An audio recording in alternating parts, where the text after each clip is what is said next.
Hi, I'm Sara Delaney with One Big Happy Yarn Company. This is the 7th block in our 2024 Block of the Month crochet blanket.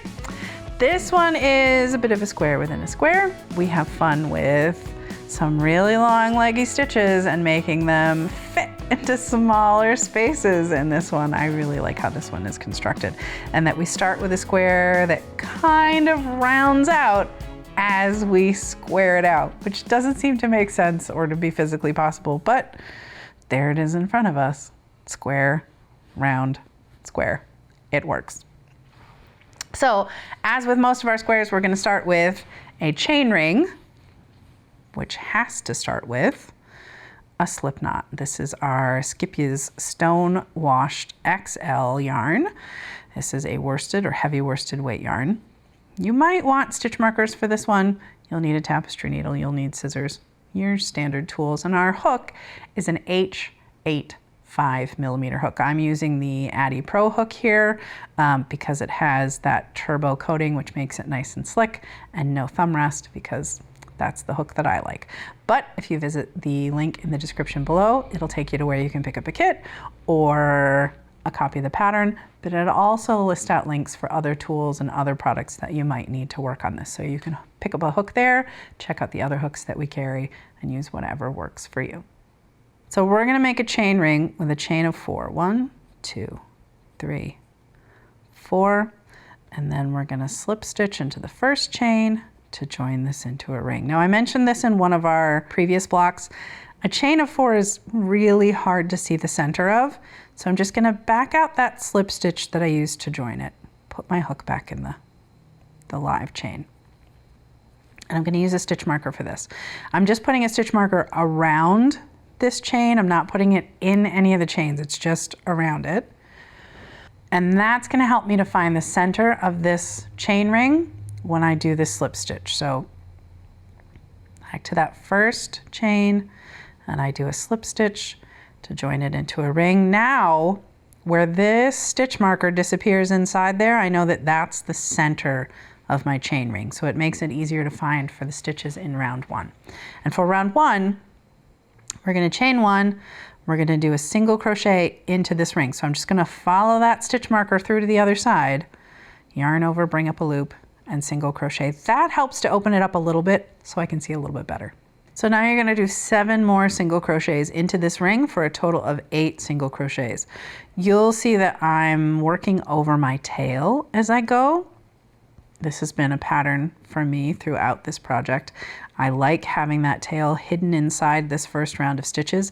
I am still gonna weave it in at the end, but I do like just the double security of it having been hidden inside these stitches and then weaving it in later. You'll also notice that I feel like I'm running out of chain ring, so I'm just pulling it out to give myself a little bit more room. All right, so I've taken the stitch marker out here and I'm ready to join round 1. I'm gonna go back to that first single crochet, wiggle my way in, and do a slip stitch to join. Look at that. Oh, it's so cute and tiny. We're ready for round 2. This starts with a chain of 6. 1, 2, 3, 4, 5, 6. This chain 6 counts as a treble and a chain 2. And then that is exactly what we're going to do all the way around. We're going to do a treble into the next stitch of round 1, and then we're going to chain 2. And then another treble into the next stitch, and then a chain 2. You're going to do that all the way around. You should have 8 trebles and 8 chain 2s. Meet me back at the beginning and we'll join this round. So here at the end of round 2, we're going to slip stitch to the 4th chain of that chain 6. So here's the first treble that we made. Then we're going to go back 6, 5, 4, and in the top of that 4th chain, we'll do our slip stitch to join. Now, this little section does seem like it wants to cup. Let me pull that chain loose for you. But this is the little secret that I love about this square. If we push it down, those trebles swirl in on themselves. I can show you that here in the finished square. See, there's a swirl to it. I love that. So this will want to turn into a little basket for you, but it's gonna swirl as we work the rest of the square. Now we're ready for round 3, and we're gonna square out this circle a little bit. So we're gonna start with a chain of 3, and then we're gonna do 2 double crochets into that chain 2 space right there. 1, 2. Then we're gonna do a double crochet into this next treble. Then we're gonna do 2 double crochets into that chain 2 space.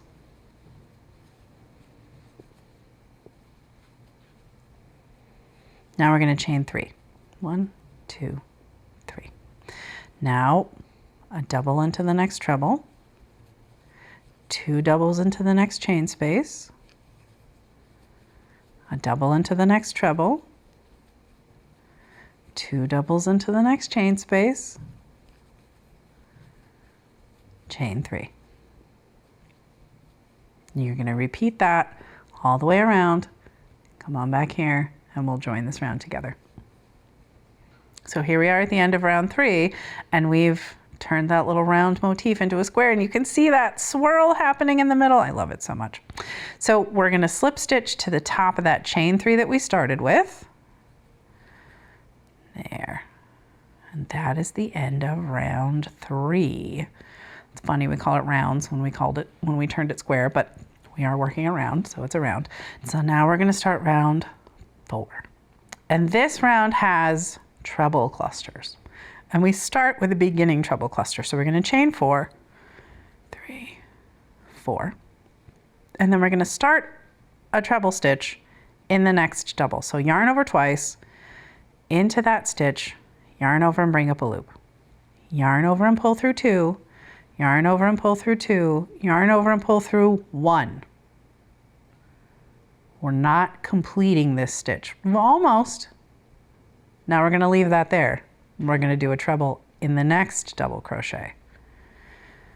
Pull through 2, pull through 2, pull through 1, and then leave that stitch on your hook.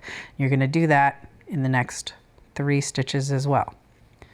2, 2, 1. Yarn over twice, into the stitch, pull through 2, pull through 2, pull through 1. One more time in the last double below, pull through 1, and now you should have 6 loops on your hook, 1 at the top of each of these stitches. Now we're going to yarn over and pull through all 6. So that takes this really wide set of double crochets at the bottom, cinches it up to 1 stitch at the top. That's so cute. Now we're going to chain 11. This is a very long chain. 1, 2, 3, 4, 5, 6, 7, 8, 9, 10, 11. We're going to skip this chain 3-corner space, and we're going to go right for these 6 double crochets here, and we're going to do a treble cluster, which is the same process that we used over here, but we're not having to start with that chain 4. We're going to start with a treble. So we're going to yarn over twice into that first double crochet, yarn over and bring up a loop. You have 4 loops on your hook. Yarn over through 2, yarn over through 2, yarn over through 1. Then you're going to repeat that in these next 5 stitches. So it's a treble, but you don't finish at the end. You leave 1 loop on your hook. Through 2, through 2, through 1. Through 2, through 2, through 1. 2, 2, 1, 2, 2, 1. It's a good thing that's the last one because it's getting crowded on this hook. Then we yarn over and pull through all of those loops on our hook. And that's our second treble cluster made. Now we're going to chain 11. 10, 11, and we're going to repeat that on the next side. So we're taking this square and turning it 90 degrees and creating a brand new square. Work your way around. Meet me back over here to join this round. So we made that last chain of 11. Now we're going to go to the top of this cluster. You can see where all those stitches came together here. And we're gonna go right into the top of that cluster for our slip stitch. Now, I do want to talk to you a little bit about how this, again, feels a bit like a basket. It feels like there's not quite enough to go around, but that's because this center right here wants to be all open. If we let that collapse and twist in on itself, it sits more square. Now we're going to do another round of stitches that will help to sort of put tension on these clusters and open it all up. And that is round 5. Are you ready? This one is fun. This takes these nice straight chains of 11 and curves them. We're just changing the shape of this square with every round. So across this chain of 11, we're going to do 2 single crochets, 2 half double crochets,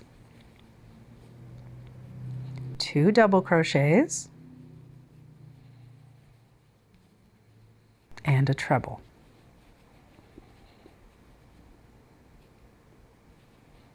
And then we're going to chain 3.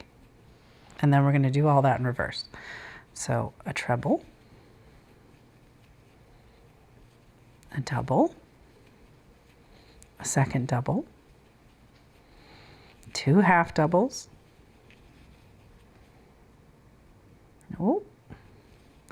2 singles. Look at that. Now we've changed where our corners are again. Now we're going to single crochet in the top of this cluster here. And then we're going to repeat that sequence. 2 singles, 2 half doubles, 2 doubles, a treble, chain 3, and then all those stitches in reverse. Work your way around, meet me back over here. All right, the very last thing we're going to do in this round is a single crochet in the top of this last cluster, and then we slip stitch to that first single crochet that we made. Just making sure that I've got it. Treble, double, double, half double, single, single. Ah, it's back here. Single crochet. That's where we do that slip stitch. That is the end of that round. And again, that square wants to sit up because this little guy hasn't twisted in the middle yet, but it will. I mean, it does need a little bit of blocking, but the square is so cute. All right, we have one more round to go. It's all single crochet. And it's easy single crochet. We're going to chain 1, single crochet in that same stitch where we just did the slip stitch, 1 single in each stitch across until we get to that chain 3 corner space, and we're going to do 3 single crochets in that chain 3 corner space. Here we are. 1, 2, 3. 1 stitch in each stitch all the way across, 3 in that next corner, work your way around, meet me back here to join it. One last thing to do in this last round, slip stitch to that very first single crochet that we made, snip your yarn over and pull through till that tail pops out. That is block 7. It doesn't want to lay down at the moment, but a little bit of blocking makes all the difference on this one. Let me show it to you in the gold, in the blanket. So you can see, there it is in its happiness. You can see that little swirl. So you're gonna need to make 3 more of these for a total of 4, and then you'll have block 7, block 6, block 5, block 4, block 3, block 2, and block 1. If you haven't got 4 of each of these yet, use this month to catch up. We only have 2 more blocks to go before we start to put this whole thing together. I'm so excited. Go ahead and work on your blocks. If you haven't yet picked up a kit or your copy of the pattern, hit the link in the description below and get to work. I'll see you in our next episode. Happy crocheting!